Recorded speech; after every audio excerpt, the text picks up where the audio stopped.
Salam sejahtera Malaysia, denyut nadi suara rakyat bergema di channel ini. Jangan lupa tekan butang subscribe, like dan share. Malaysia kita punya, cintai Malaysiaku, kita jaga kita.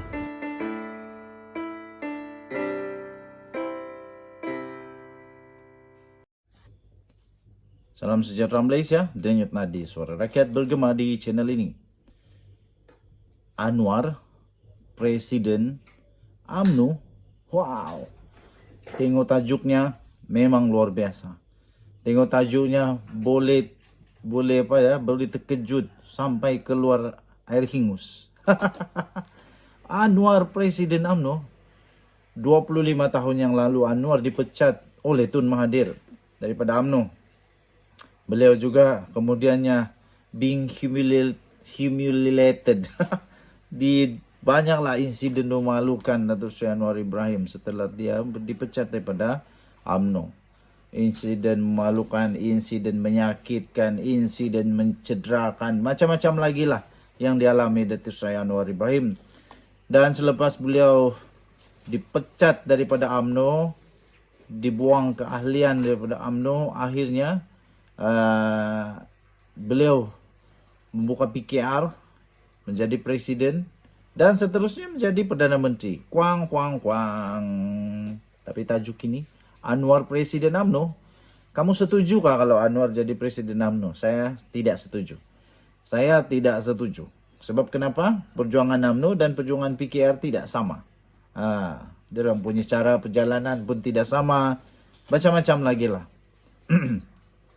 Susulan Anwar Ibrahim akhirnya dengan penuh bergaya menjejakkan kaki ke bangunan UMNO. Buat kali pertamanya setelah 25 tahun beliau dipecat serta dihalau daripada parti itu, ramai yang bertanya, malah mula membuat spekulasi apa bakal terjadi selepas ini. Rata-ratanya tidak percaya dengan kedatangan Anwar itu ke bangunan UMNO baru-baru ini semata-mata untuk mempengerusikan mesyuarat pertama untuk Sekretariat Kerajaan Perpaduan. Tetapi merasakan ada maksud lebih dalam daripada itu. Deep. Spekulasi yang berlegar bahkan sampai ke peringkat adanya yang terus bertanya, apakah Anwar Ibrahim kembali ke pangkuan UMNO dan bakal menjadi presiden parti itu? Ini betul-betul mengejutkan.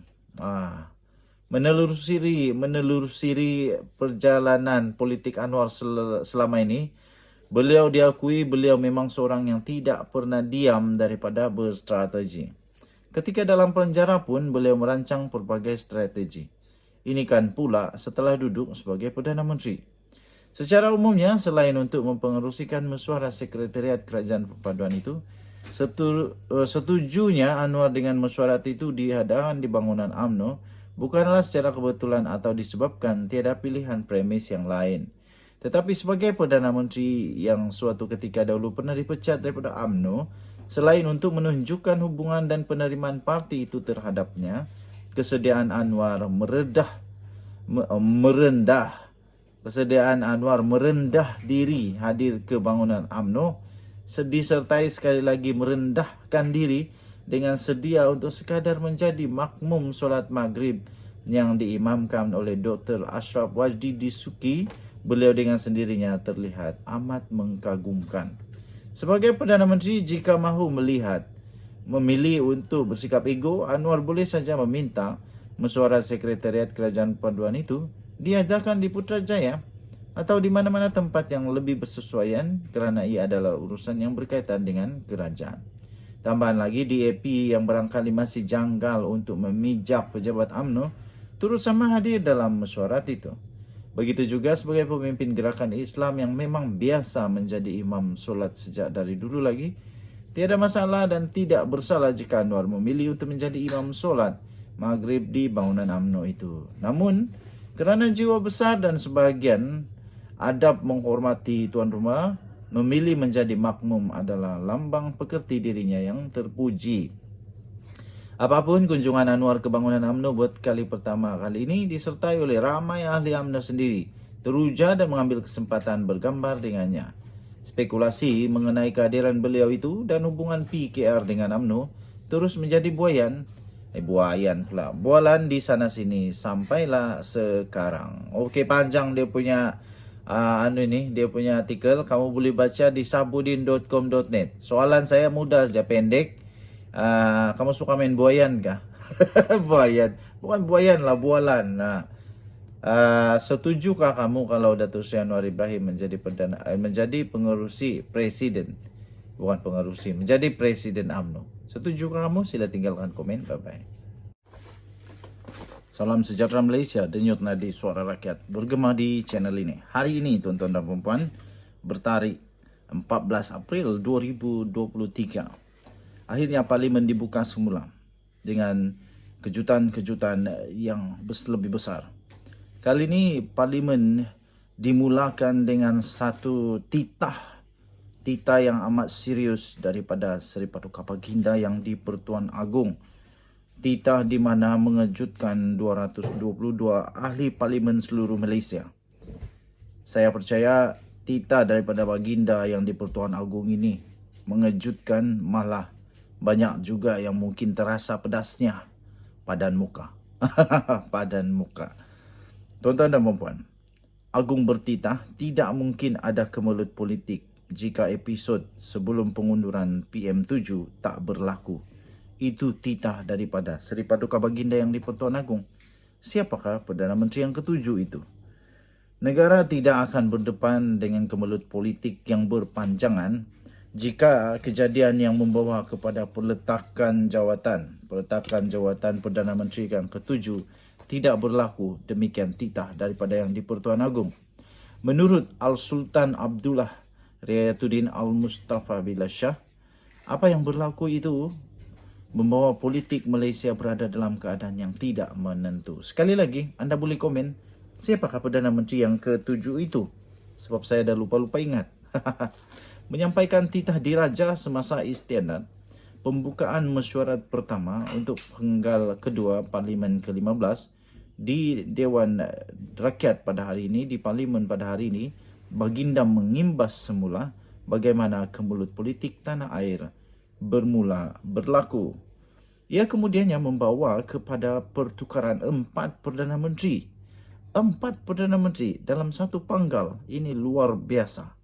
Ia kemudian membawa kepada pertukaran 4 Perdana Menteri selepas hanya satu pilihan raya umum, sebelum Baginda diminta untuk memberi perkenan untuk membubarkan Parlimen. Di dalam titah diraja tersebut, Baginda yang di-Pertuan Agong bertitah, beta tak berniat untuk nak mencampuri urusan politik negara Malaysia, apatah lagi untuk mengatur percaturan lanskap politik tanah air, titah Baginda. Baginda turut bertitah pada pengamatan beta secara peribadi, jika episod yang membawa kepada peletakan jawatan Perdana Menteri ketujuh tidak berlaku, nescaya kemelut politik yang berlarutan sehingga kepada PRU ke-15 juga akan dapat dielakkan, titah Baginda. Baginda juga turut bertitah, lebih penting lagi, kemelut politik yang membelenggu negara hampir 4 tahun lamanya, titah Baginda, boleh dielakkan jika semua ahli politik 222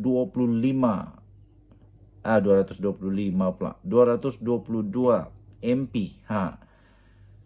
Jika semua ahli politik yang berhormat dan ahli politik negara bersedia untuk menepikan perbezaan dan bersatu padu semata-mata atas dasar untuk menjaga kepentingan rakyat beta dan negara yang kita cinta ini, titanya lagi. Menurut Baginda lagi, kemelut yang melanda negara sebelum ini merupakan pengalaman yang sukar untuk dilupakan. Penyampaian ucapan titah ketika itu dalam nada yang agak santai disambut dengan ketawa oleh ahli-ahli Parlimen. Agong tidak menyebut secara khusus insiden pembelotan sekumpulan ahli Parlimen Pakatan Harapan yang meninggalkan gabungan berkenaan sehingga menyebabkan kejatuhan kerajaan. Bagaimanapun, untuk rekod, langkah 11 ahli Parlimen PKR yang telah diketuai oleh Azmin Ali ketika itu menjadi timbalan Presiden serta tindakan Tan Sri Muhyiddin Yassin yang membawa bersatu meninggalkan Pakatan Harapan adalah menjadi punca kejatuhan kerajaan yang sebelum ini mendapat mandat daripada rakyat. Denyut nadi suara rakyat bergema di channel ini. Kita jumpa lagi.